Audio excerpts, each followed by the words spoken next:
Assalamualaikum warahmatullahi wabarakatuh. Waalaikumsalam warahmatullahi wabarakatuh. Bismillahirrahmanirrahim. Raditu billahi rabban wa bil islami dinan wa bi Muhammadin sallallahu alaihi wasallam nabiyyan wa rasulah. Rabbi zidni ilma warzuqni fahma. Rabbi shrah li sadri wa yassir li amri wahlul 'uqdatam min lisani yafqahu qawli. Amin.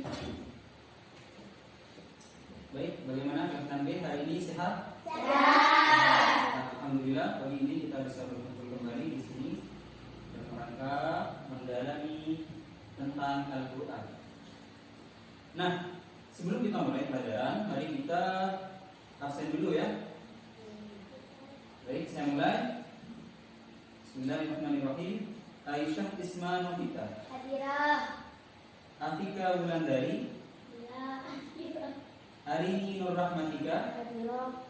Farida Zahrana Akila, Hadirah. Ikfina Rahmatika Said, Hadirah.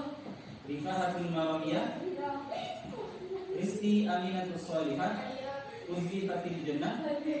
Nah, baik. Jadi alhamdulillah hadir semua ya. Tidak ada yang sakit. Nah, di pagi yang berbahagia ini, teman-teman, mari kita mulai pelajaran kita, yaitu saat ini bagian dari semester 2 ya, yaitu surah Al-Qadar. Sebelum kita mulai di pemahaman makna dan apa-apa saja yang berkenaan dengan surah Al-Qadar, dengan sebaiknya mari kita perbaiki cara kita membaca surah Al-Qadar. Nah, silakan diperhatikan teman-teman di layar yang sudah ada di depan. Mari kita perbaiki baca surah Al-Qadar bersama-sama. Nah, pertama di sini teman-teman, di surah Al-Qadar di sini sudah ada beberapa kata yang kita beri tanda hijau. Nah, seperti yang kita tulis di sini, semua yang berwarna hijau dibaca qalqalah atau memantul. Jadi qalqalah artinya adalah memantul. Ada berapa huruf qalqalah? 5. Terkumpul dalam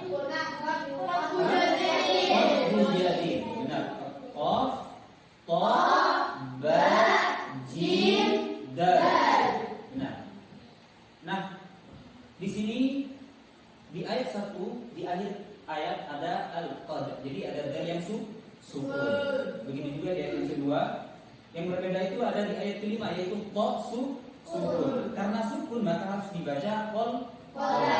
Ikuti saya ya. Lailatul Qadr. Lailatul Qadr. Nah, hatta matla'il fajr. Hatta matla'il fajr. Jadi dibaca qal. Coba saya minta tolong kepada satu orang. Coba Faila, silakan Faila. Berdiri.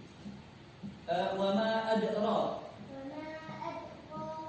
Nah, wa ma adraka. Coba lagi. Nah, hatta matla'i. Benar. Nah, coba satu lagi. Risti, silakan Risti berdiri. Wa ma adraka. Coba.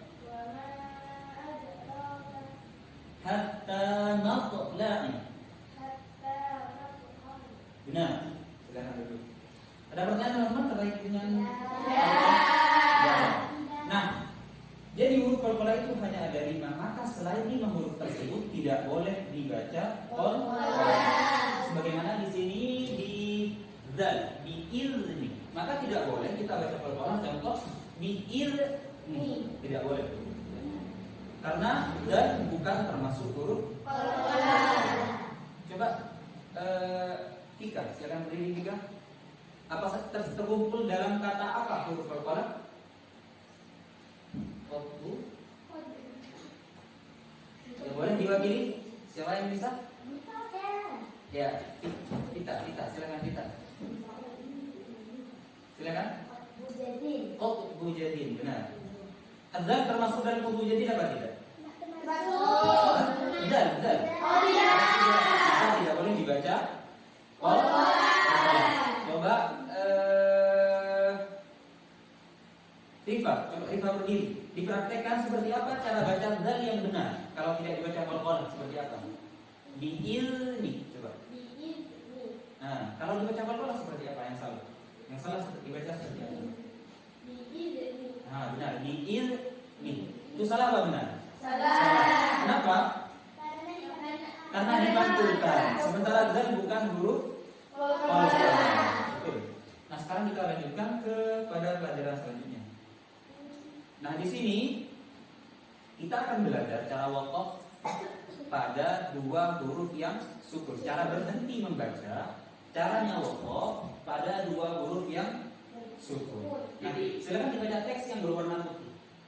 Jika ada dua sukun di waqaf atau berhenti, maka harus ada namun atau penekanan. Nah, jadi harus ada penekanan. Contoh penekanan kalau di al-qadr di sini adalah dengan cara setelah qalqalahnya dal di sini ya. Jadi dalnya di sini sukun maka harus dibaca qalqalah. Nah, setelah selesai qalqalahnya dal harus dibaca di sini kita harus getarkan ujung lidah. Karena salah satu di antara sifatnya ro itu memang ro itu bersifat takrir namanya. Takrir itu artinya lidah itu bergetar berulang kali, benar. Coba ro. Bergetar apa tidak? Nah, agar supaya ro-nya tidak hilang, maka ketika selesai membaca dal dengan qalqalah, kita lanjutkan dengan menggetarkan lidah. Coba ikuti saya. Al-qadr. Ah, benar. Al-qadr. Nah, begitu juga dengan syahr, sama. Setelah selesai kita mengucapkan ha, kita lanjutkan dengan menggetarkan lidah. Ha itu kan ada di pangkal tenggorokan. Setelah itu kita getarkan lidah. Syahr. Nah, kemudian di am itu kan mim ada di mana? Ada di dua mim. Nah, setelah kita mengucapkan mim kita getarkan lidah. Coba lagi 1 2 3. Benar. Jadi begitu cara membaca waqaf pada dua huruf yang sukun. Tujuannya apa? Kenapa harus ada nabar? Kenapa harus ada penekanan? Agar tidak berubah makna. Yang bisa kalau berubah makna Quran itu bisa berubah juga nanti maksudnya ya. Sementara mengubah Al-Quran itu boleh apa tidak? Tidak boleh. Bahkan ada ulama yang berkata kalau kita mengubah Al-Quran yang sudah ijma, yang sudah disepakati oleh ulama sesuai dengan yang datang dari Nabi, bisa murtad keluar dari Islam. Nah, paham ya? Nah, ada pertanyaan? Tidak. Coba saya minta tolong kepada satu orang lagi. Silakan kita berdiri. Coba kita dipraktekkan matla'il fajr. Ya, 1 2 3. Matla'il fajr. Bagus. Coba sekarang al-qadr. Lailatul qadr. 1 2 3. Lailatul qadr. Benar. Terakhir kulli amr. Coba. Kul ayat keempat di akhir ayat. Kulli amr. Nah, coba satu orang lagi. Rizki, silakan Rizki. Berdiri Rizki.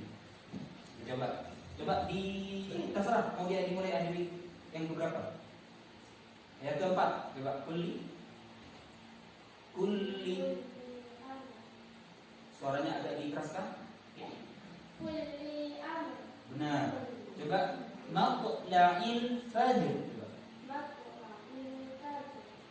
Benar. Jadi digetarkan suara apa? Lidahnya agar supaya roknya tidak hilang. Nah, begitu juga dengan bacaan-bacaan yang lain yang waqaf pada dua sukun. Contoh seperti yang kita pelajari kemarin di surah Al-Lahab, ya kan? Di surah Al-Lahab ayat pertama di situ ba-nya tasydid wa tab, ya kan? Kenapa seperti itu? Anak-anak ada penekanan. Kenapa? Karena ada dua huruf yang sukun supaya tidak hilang ba-nya satu. Kalau tidak ditekan maka hilang. Nah, sekarang kita lanjutkan kepada pelajaran selanjutnya. Nah, di sini kita akan membahas tentang mat. Masih ingat apa artinya mat? Panjang. Bacaan? Panjang. Ada berapa hurufnya? Ada 5. Ada 3.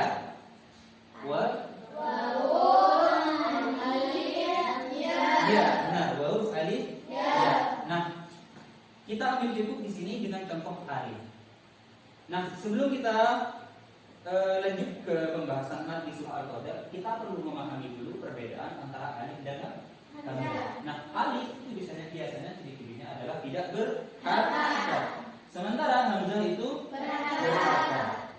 Nah, apabila alif dan hamzah itu bertemu, maka di situ ada bacaan panjang.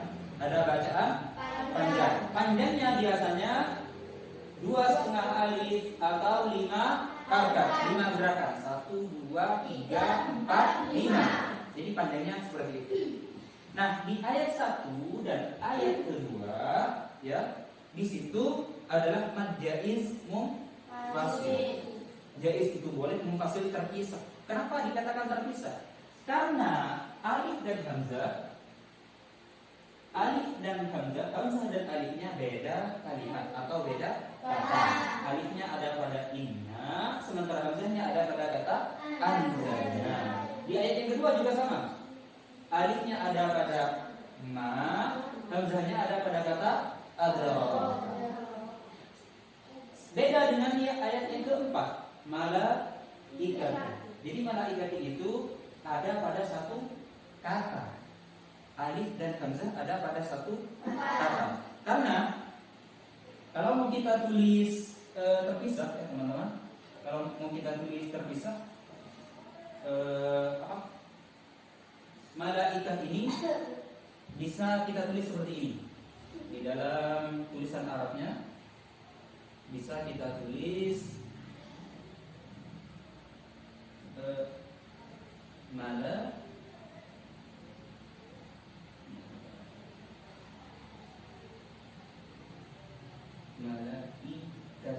Nah, ya kan? Malaikat. Mungkin kurang satu ini. Ya.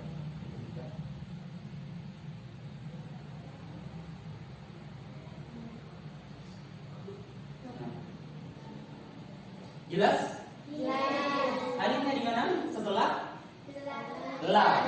Di sini tidak ada harokat. Sementara hamzahnya berharokat. Hamzahnya setelah alif, dan alif dan hamzah ada di dalam satu kata atau satu kalimat. Maka disebut dengan mad wajib. Panjangnya juga sama 5. Bedanya apa? Kalau mad wajib itu ulama berkata itu wajib dibaca 5. Kalau mad jaiz tidak wajib. Ada berdasarkan riwayat, bermacam-macam ulama.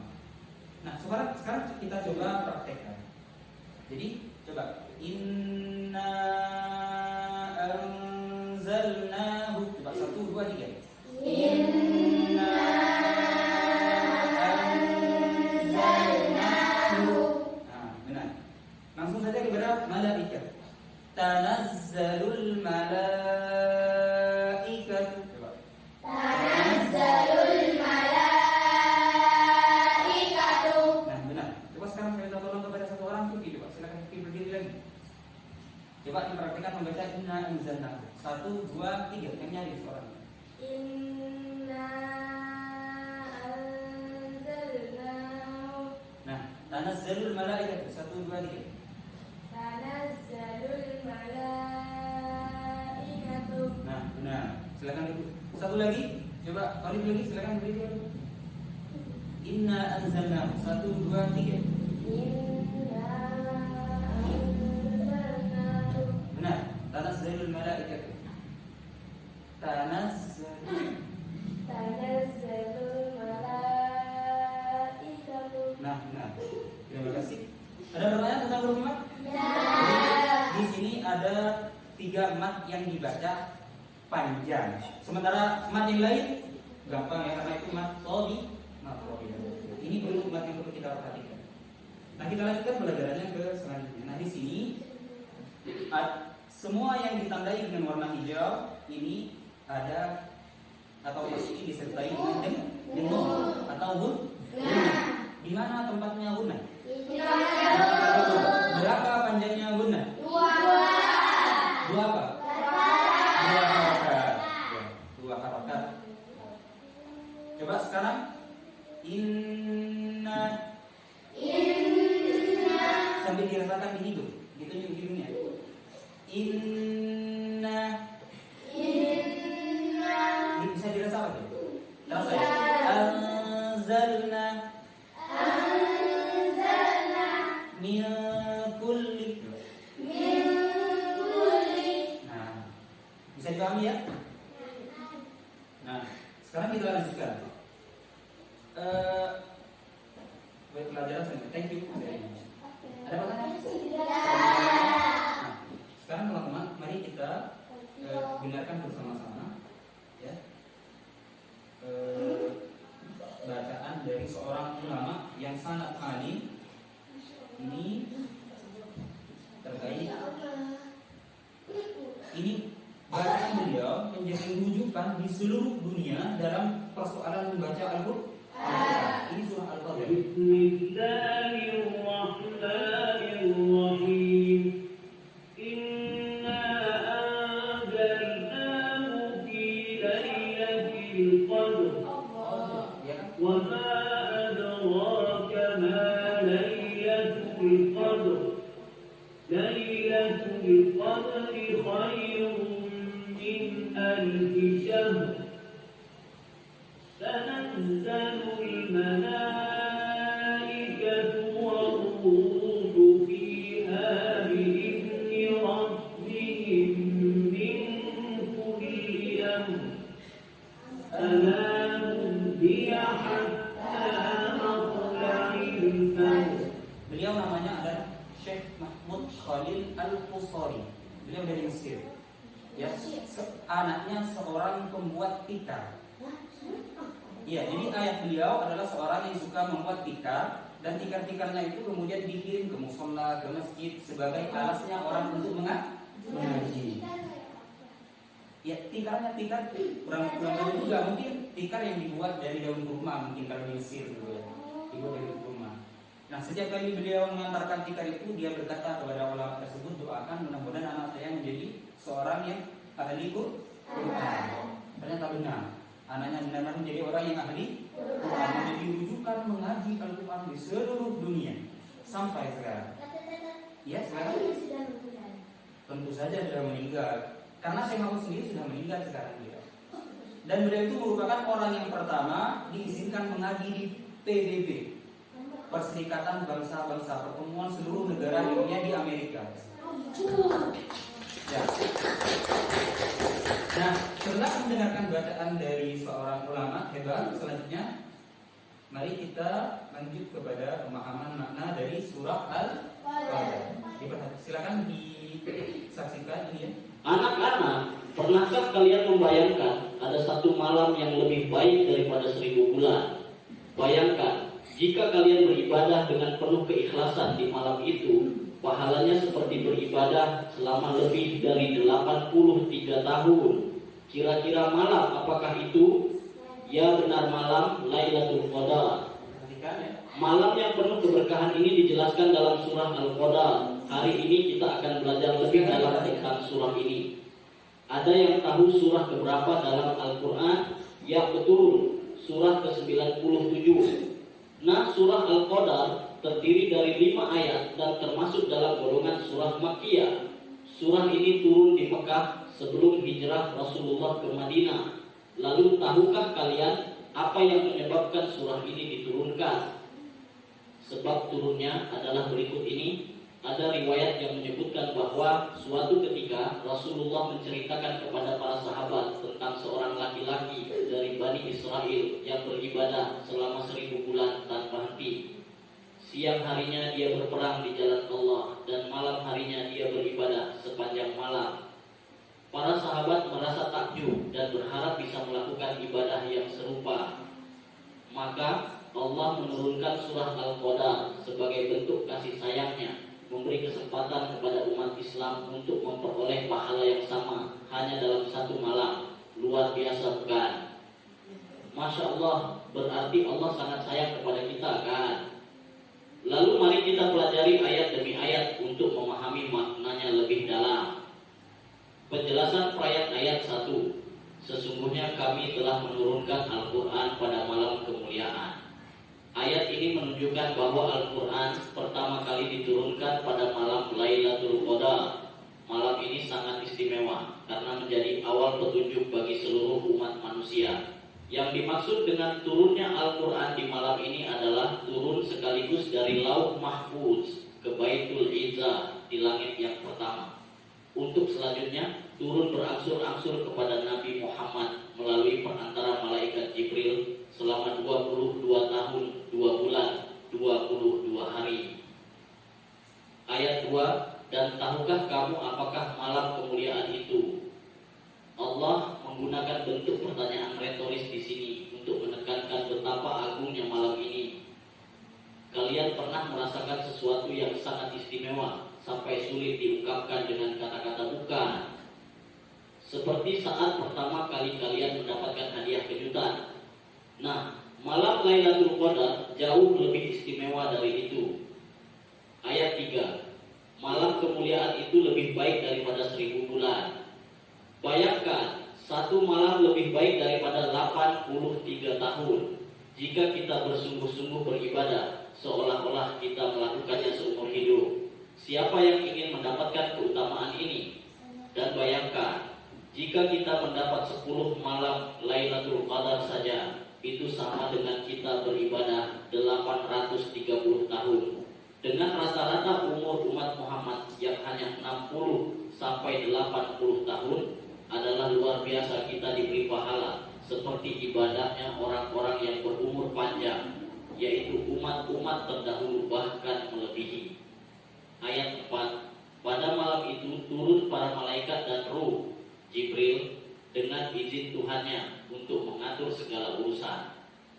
Pada malam Lailatul Qadar, para malaikat dan malaikat Jibril turun ke bumi untuk menyampaikan rahmat dan ketetapan Allah. Malam itu penuh dengan keberkahan dan doa yang dikabulkan. Ayat 5, malam itu penuh kesejahteraan sampai terbit fajar.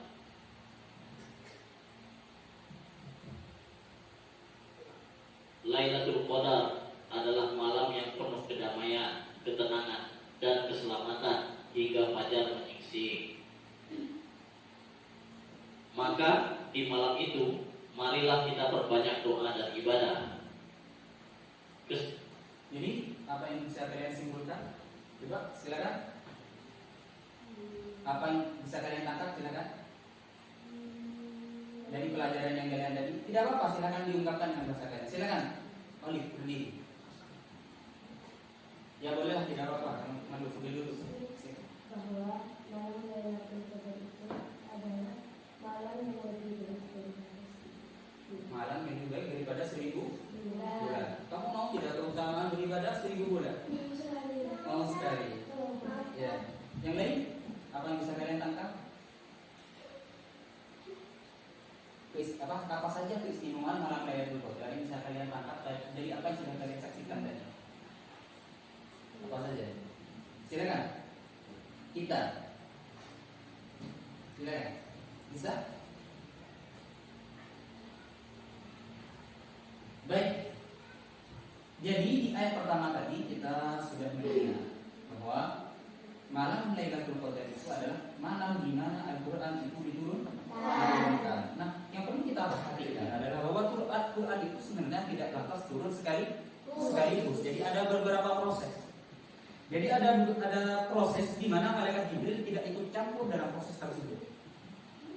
Jadi dari pertama itu dari Lauhul Mahfuz ke Baitul Izzah. Nah, ini turun sekaligus, yaitu pada malam Lailatul Qadar. Nah, di sini tidak ada peran malaikat Jibril, malaikat Allah semata yang menurunkannya. Nah, Baitul Izzah itu adalah nama tempat di langit pertama. Ya Allah alam, andaikan itu tempat yang bisa kita akses dengan bis, mungkin kita bisa jalan-jalan ke sana ya, travel bersama-sama. Sayangnya itu bukan di sini, tapi di langit. Tapi tidak menutup kemungkinan ada hamba Allah yang bisa sampai ke sana di langit yang Izzah kepada Nabi pada tanggal 17 Ramadan, ya, pada tanggal 17 Ramadan di gua Hira. Itu baru pertama kali diturunkan melalui malaikat Jibril kepada Nabi. Apa surah yang pertama kali itu? Ada yang tahu? Al-Alaq ayat 1 sampai 5. 1 sampai 5. Jadi itu adalah surah apa? Surah yang pertama kali itu turun melalui perantara malaikat Jibril kepada Nabi Muhammad. Nah, ini berlangsung selama 22 tahun, 2 bulan, 22 hari.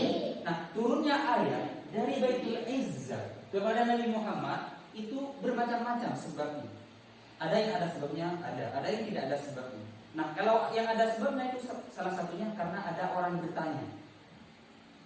Ada orang bertanya, contoh, yas'alunaka 'anil mahid. Mereka bertanya kepadamu Muhammad tentang haid. Qul huwa adzan, katakan Muhammad, itu adalah penyakit. Jadi turunnya ayat tersebut karena ada orang bertanya. Jadi selama 22 tahun ini bermacam-macam sebab. Kalau surah Al-Qadar ini sebabnya masih ingat tadi apa? Sebabnya adalah Bani Israil Ada sahabat ingin keutamaan yang sama seperti yang didapatkan oleh Bani Israil. Apa keutamaan yang diperoleh oleh Bani Israil tersebut? Seorang itu apa?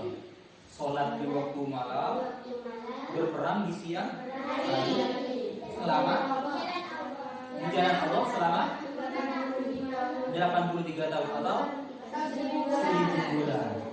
Nah, kita umat Muhammad sebagai jawaban dari pertanyaan sahabat tersebut, maka turunlah surah Al-Qadar. Itu menunjukkan Allah sangat kasihan kepada kita, sangat mengasihi kita. Sehingga kita diberi satu malam kalau kita beribadah sama dengan beribadah 83 tahun. Luar biasa bukan? Ya. Itu kalau kita cuma satu malam, bayangkan kalian umurnya berapa? Hah? Berapa? 11 tahun. Nah, 12. Ya kan?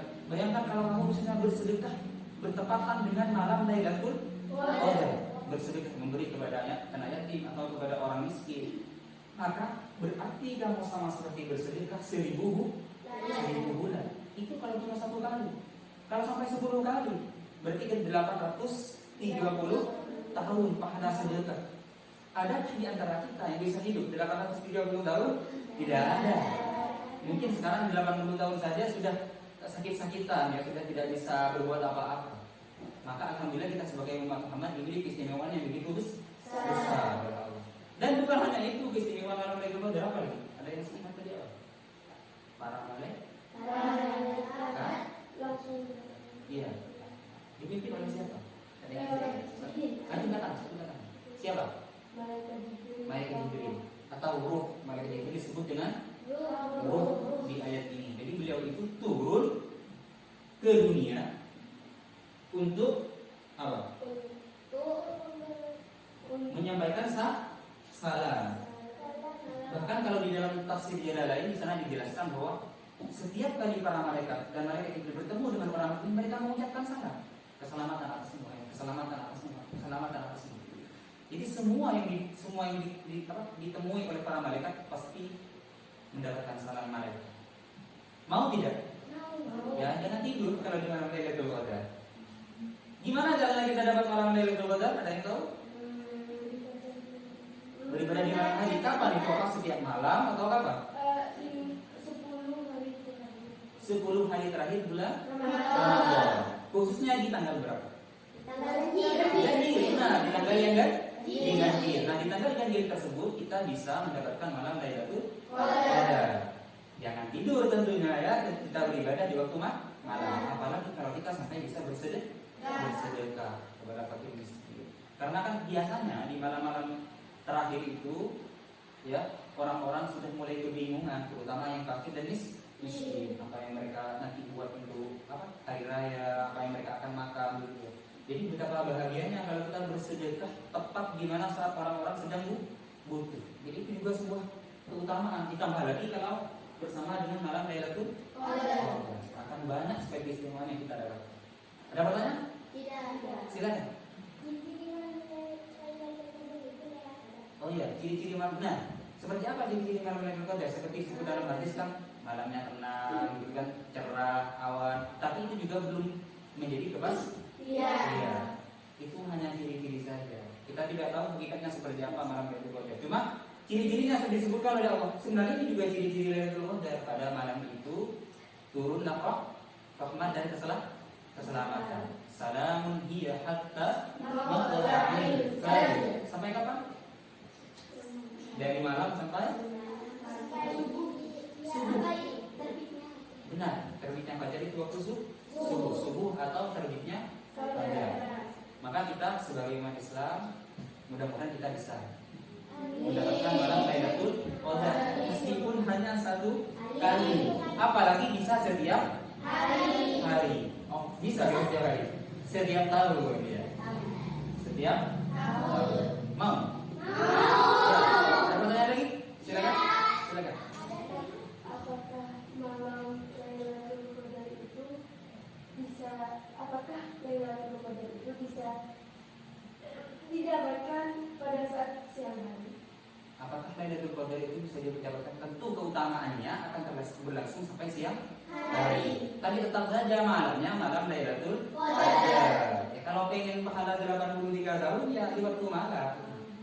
Di waktu malam karena Lailatul Qadar bukan Naharul Qadar, bukan siang kemuliaan, bukan tapi malam kemuliaan. Bagus. Ada lagi yang mau bertanya?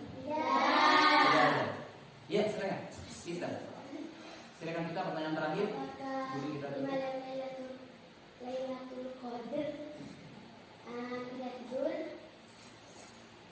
Nabi, benar. Kalau sudah malam-malam akhir bulan Ramadan, ini biasanya iktikaf di masjid semalam suntuk. Semalam dari sampai subuh. Dari awal malam sampai subuh, jadi beliau iktikaf, tidak berkumpul dengan istrinya. Begitu juga dengan Sayyidah Aisyah sama. Jadi beliau itu tidak berkumpul dengan Nabi. Jadi semuanya beribadah kepada Allah untuk mendapatkan Lailatul Qadar. Cukup ya? Nah, saya rasa cukup dari sini pelajaran kita tentang surah Al-Qadar. Nah, terima kasih banyak atas segala perhatiannya teman-teman. Mudah-mudahan apa yang kita pelajari ini bermanfaat dan bermanfaat.